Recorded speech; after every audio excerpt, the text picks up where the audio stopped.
We've been traveling and living in an RV for some time now, and we're going to share some of the benefits and challenges of living this way. We get a lot of questions about this, so hopefully this video will answer them. One of the challenges that didn't take too long to rear its head was trying to find a place to stay. We first encountered this when looking at state parks in Oregon. One, they don't allow more than 2 weeks stay at a time. And then the parks that do allow longer stay, we found that you had to have a considerable amount of advance notice. Right, especially in Oregon, the weekends book out months in advance. So it was pretty easy to find something during the week, but the weekends were really difficult. We found the lowest rates to be at a monthly site, but those often have to be booked up to a year in advance. So that was something that we weren't quite prepared for. Yeah, and part of this lifestyle for us is that we wanted to not have to plan so rigidly and just take off and go places. This is a little bit easier if you're boondocking, of course, because then you can just pick a site somewhere that allows boondocking and jump in there if there's room for you. But when trying to book places around the country, you have to be a little bit more diligent at using the calendar and making some calls. Right, and another thing is rig size too. We run into a problem with parks not having sites big enough for a 40-foot fifth wheel and a truck available. So depending on the size of your rig, that can be a bigger challenge. Yeah, and one tip that we would say is a good one is to use Google Earth or any of the types of satellite imagery programs that you can to get a good look at the site before going there.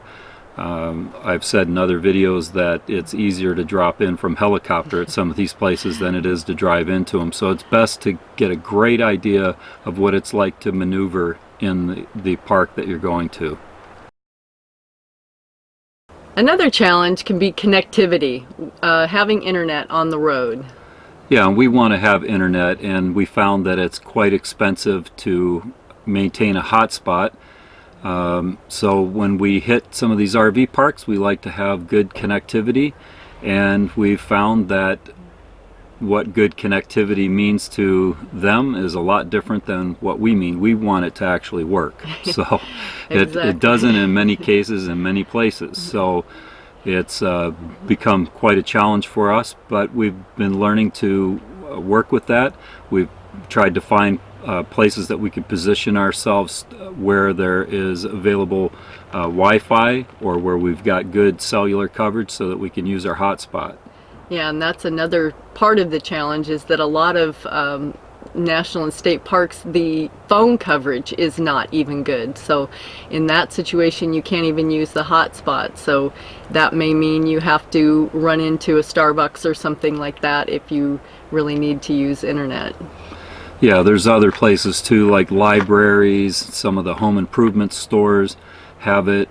And if you have a home somewhere that you have like an Xfinity account or some of these other types of cable companies, you can actually have a hotspot to go basically by having a login and pick up their connection at different areas. So that's another way to do it. So planning our routes also been challenging at times. Using some of the GPS apps can take you down roads that are meant for sports cars and not 40-foot fifth wheels or big RVs, motorhomes, and things like that. So it's been a little bit challenging, and we just try to look ahead anywhere that we're going. We'll look on satellite imagery to make sure that we can get in and out of a place easily.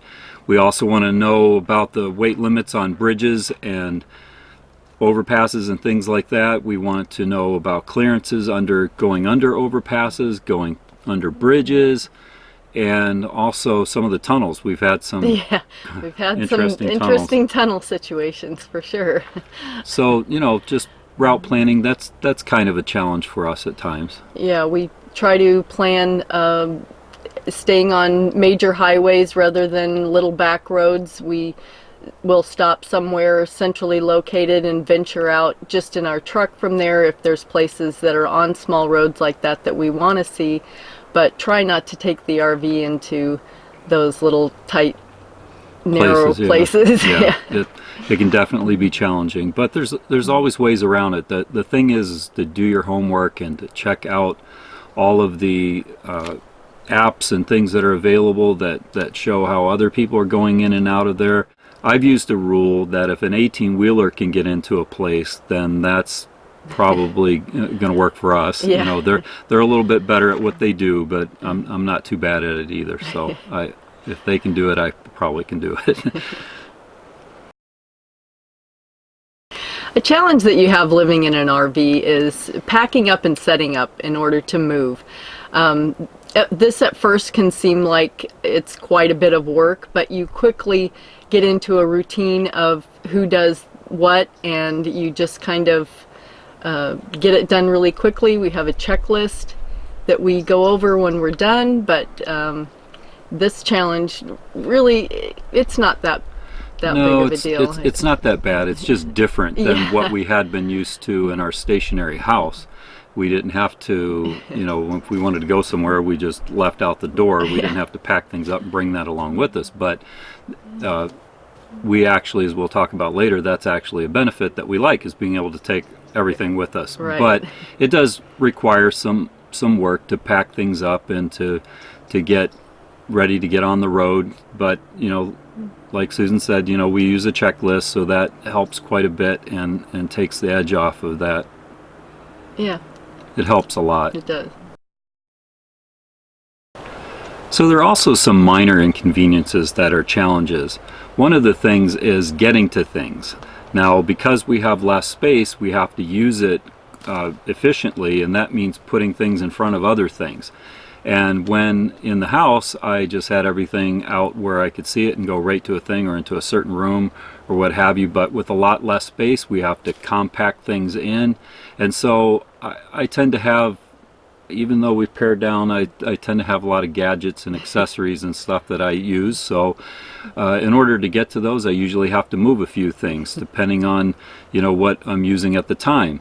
Now, we understand that you put the things that you want to use more often in front. However, we use almost everything quite often, because that's kind of the nature of this, is to only take those things with you that you actually really need. So that's one thing, and some of the other things are like garbage disposal. Yeah, I thought that not having a dishwasher was going to be the biggest inconvenience, but what I found was not having a garbage disposal was an even bigger inconvenience and thing to get used to.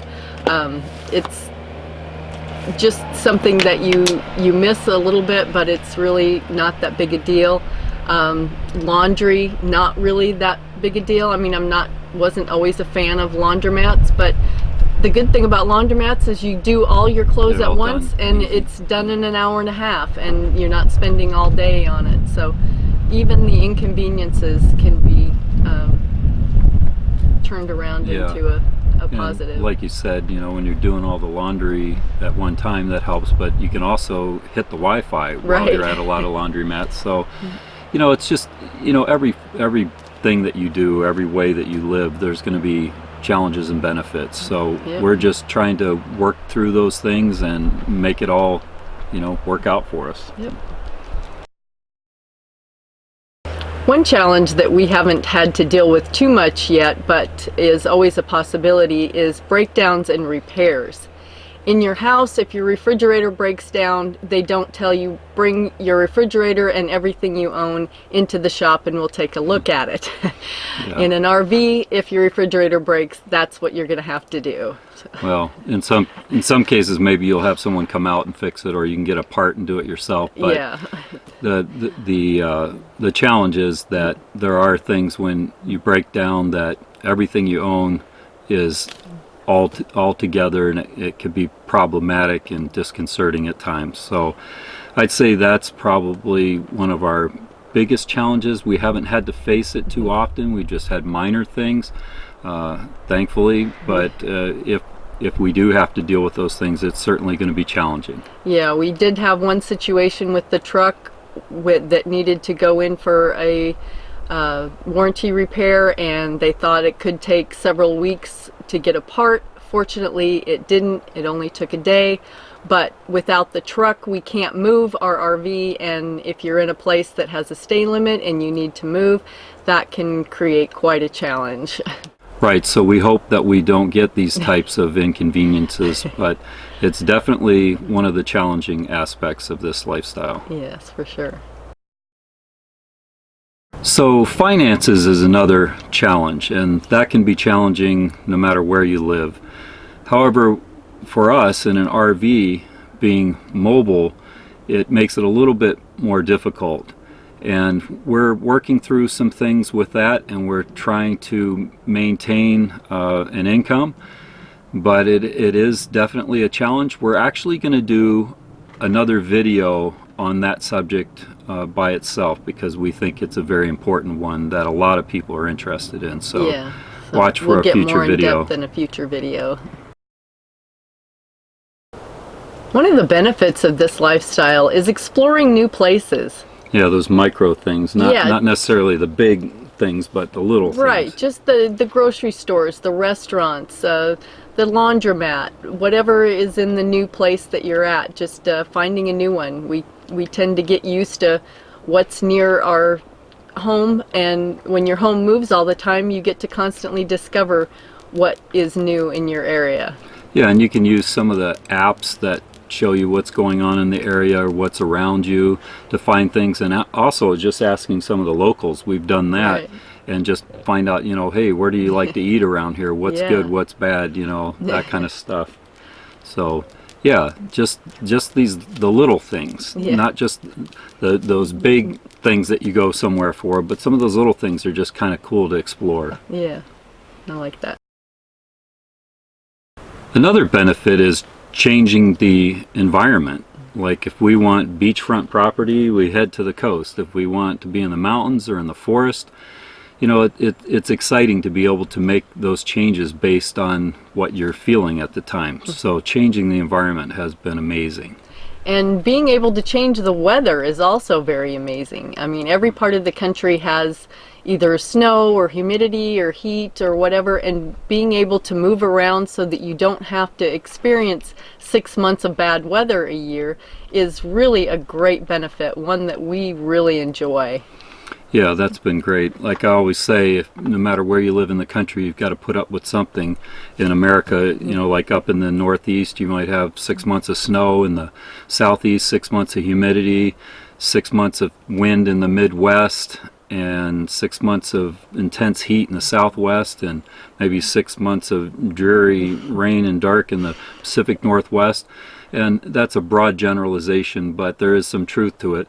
And so, you know, it's nice to be able to move around and change your whole scenery and environment and the weather when you want. Yeah, love that part. Yeah. One of the reasons we chose this lifestyle is that we wanted to have less things. If you live in an RV, you're naturally going to have less things because you don't have room for it. So that is a big benefit to allow you to maintain that without yeah, I mean, you still end up filling the place up. Yeah. I mean, at least we do. Yeah. We still end up getting things, but there's less room now, so if it gets crowded, something's got to go. So right. We basically have a forced standard, I guess. Right. Yeah, it kind of forces you to maintain that, and that's something that we want to do, but it's really hard to do if you have a large house with a lot of room. It's really easy to keep accumulating things, but it's not so easy this way, so that helps. I mean, even trips to these big warehouse stores have kind of changed. I mean, when we used to have such a large house, we'd walk around, oh yeah, we have a room for that, you know, so we could get these large items. And now when we walk in the same places, it's more about, well, no, we're not even interested in those things. Don't have a place we're just for that. looking for mainly consumables and anything that can help enhance our travels. Yeah, so for some people, I can imagine that might seem like a downside, but to us it really is a benefit. definitely. So another really neat benefit that we like is that this has opened up a lot of opportunities for us that we might have otherwise not had. For example, we've hosted in state parks and been able to meet a lot of people that way. And another thing is maybe some of the things that we've tried, experiences that we've engaged in, things that we went and did that we might not have seen if we hadn't been traveling. And so it's opened up more opportunities that we were otherwise limited. Right, and it opens up work opportunities that you don't have when you live in a house. There are places like Amazon and amusement parks and things like campground hosting that you pretty much you have to have an RV to be able to do that. So those are things that you wouldn't necessarily look into when you live in a house, but now they're opportunities that you have because of living in the RV. So yeah, that's been a nice benefit as well. Definitely. And one great benefit for us has been meeting so many people in our travels. It's been amazing. We've met people that we might have not otherwise met, maybe people that we wouldn't typically hang around for one reason or the other. But it's exposed us to a lot of different types of people from all over, and we found that the more that we get to know different people like that, it's just been fun. We've grown a lot this way. It's been a lot of fun, and after living in the same place for many, many years and working from home, we didn't really have an opportunity to meet a lot of people, and so our friend circle was pretty limited. But now we feel like we've got friends that we can meet up with in other locations and keep in touch with through text and email and things like that, and it's a wonderful benefit of just meeting people and doing things, camping with them. And and fortunately we've been able to hang on to our longtime friends, and we still do things with them. In fact, some of them we do more than we did when we were stationary in their area. Right. So that's been great. And so we really like meeting people and experiencing new things. So this has been a wonderful benefit for this lifestyle. Absolutely love that. And hopefully we'll be able to meet some of you somewhere down the road. Yeah, that'd be great. We hope that some of the challenges and benefits that we shared in this video are of some use to you. Please remember to comment, share, and subscribe, and let us know about your challenges and benefits. Thanks for watching.